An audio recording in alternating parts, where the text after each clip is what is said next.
the INTUAURA Balance. Let's talk about it. Now, this is a single dynamic driver that was sent out to me by Linoul. It costs $159, and I think this is a very interesting release for a lot of reasons. So let's go ahead and first of all talk about the build quality of this single dynamic driver IEM. The build quality of this IEM is nice, but it is interesting. You'll notice there's almost like a speaker or a massive little vent on the back, and there is sound that does protrude from the back of that. To me, it's an interesting effect, and I feel it's almost as if like you have like a two-channel effect in ear. I've never really experienced an earphone like this IEM, and I think that makes this a very unique set. This does have the word Luna printed on it, and it is on the box as well. It holds onto ear tips well. It's slightly translucent. It is flat 2-pin cable connector. It is a small, comfortable shell that works for me, but it does sit in ear sometimes a little bit strangely. Like there's not a little anti-tragus catch, and it is flat, and so it kind of is hard to fit and to sit well. It's also hard to sit in coupler, and we'll talk a little bit about that with the graph section.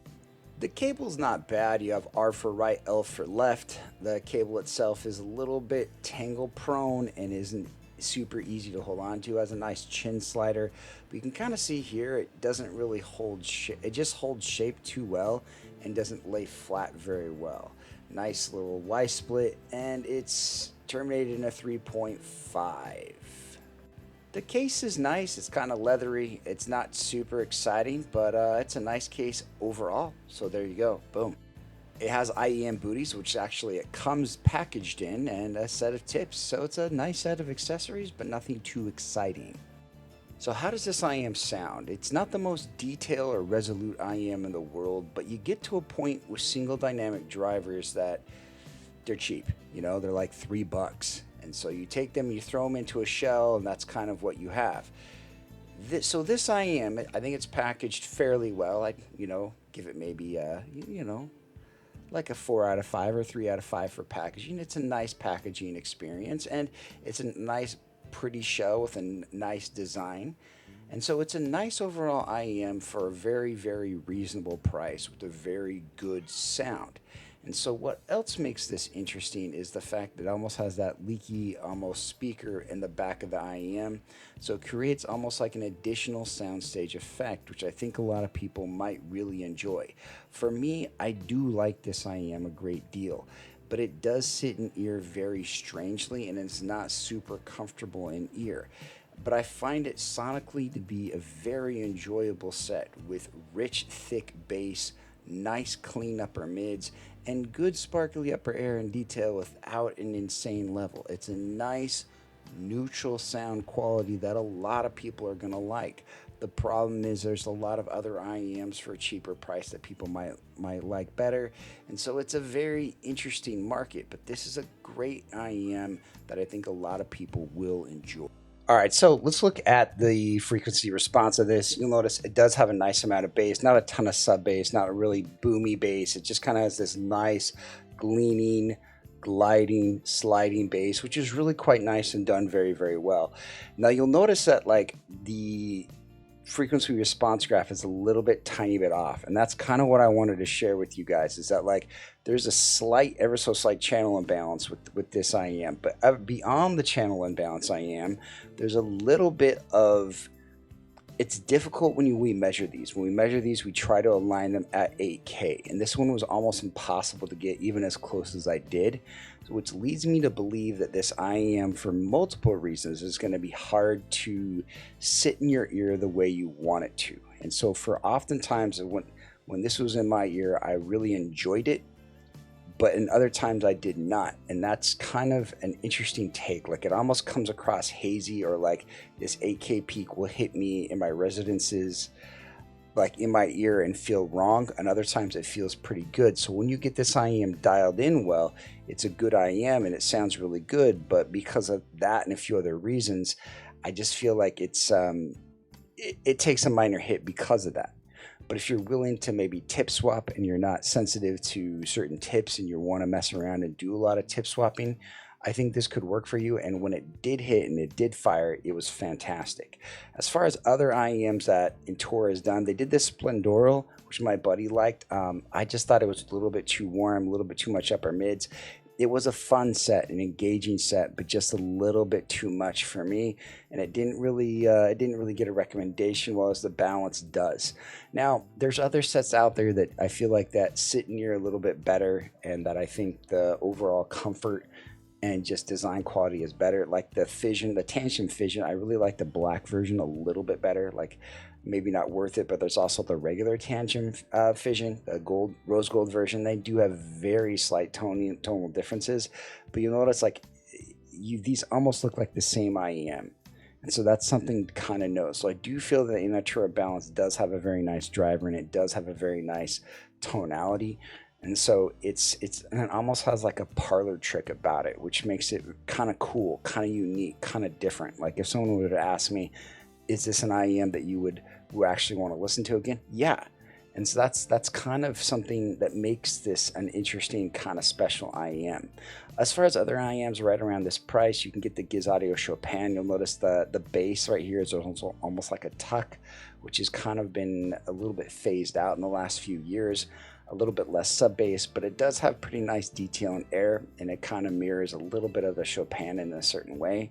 But you know, something to look at. I mean, if you're really looking at something like around this price, something like the Dafu Explorer is something that I really like. It has a bit more sub bass, a little bit less upper mids, and just comes across as a darker, a little bit more detail rich signature, and it becomes kind of interesting of an approach that I think a lot of people might like the Explorer even more so than the Balance, but it depends on what you want and look for.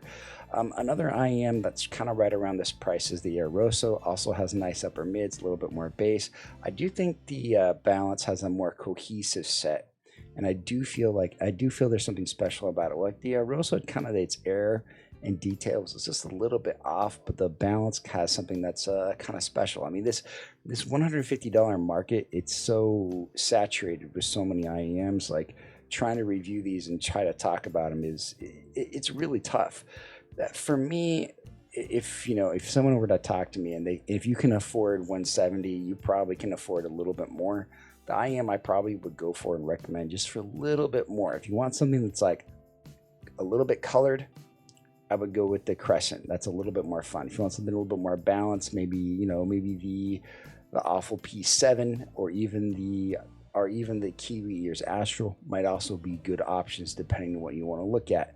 If you also want to look at something like the Kiwi, like the Zigat Lush, like this is kind of the meta-tuned IEM. You'll notice how flat it is. Just has a very little bit of bass, very little bit of upper mids, and a nice, even, balanced, kiltered approach. Whereas the INTUAURA Balanced is not too crazy upper mids, not too crazy bass, nice amount of warmth. So it has a good, no pun intended, balanced set, and I overall really like it. All right, the INTUAURA Balance, how does it do? Decent bass, like 7 bass, nothing too exciting, but it has nice mids, it has nice treble, but it doesn't have that technicality or that upper air and frequencies you might get. It might sit in your ear wrong, and then it could easily be a lot worse for you. But when it hits, it has a majestical sense of balance and space. Again, this is one of those IEMs that gets kind of a hesitant recommendation. And I think if you have the money to spend, I think you should try it. If you don't, I would wait to demo it. But this is one of those sets that I really feel that people should give it a go, because it does have a unique set and an approach to things. As far as how does this do at that very competitive, extremely competitive $150 to $200 range, like it doesn't have the technicalities of something like the Lush or the P7, but it does have a very cohesive nature set to it. Like I would recommend something like the Fission above it, but the difference between all these, notice they're all in the A category, meaning they all have different qualities, and I've tried to represent that with numbers. So you guys can kind of see how does it come up to be an A. What are you looking for? Are you looking for something bassy? Are you looking for something with certain qualities and characteristics? I mean, even at this price, something like the Aether, or even like like a nice good planar driver IEM could do really well for you as well.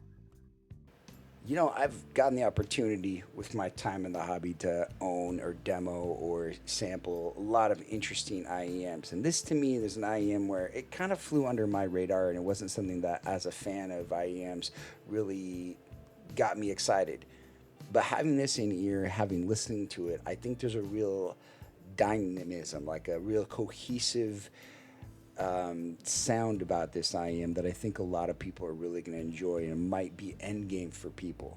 And that's kind of what I don't guess I really talk about what the letter scores on my ranking mean. But to me, if I'm going to give something an A, I think it is measuring well, a good IEM, and I think it's end game worthy for quite a few people.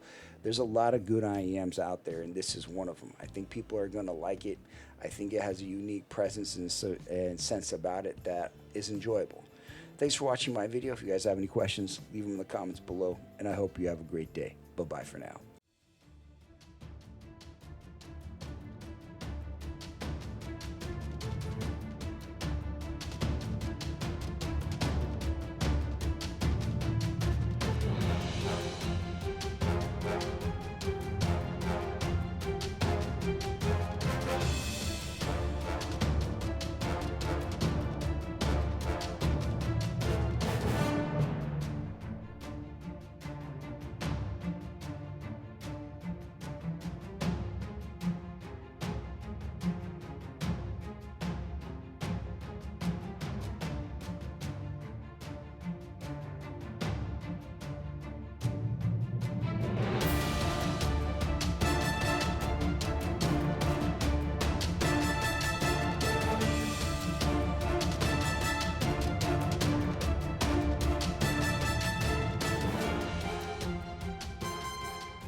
Go!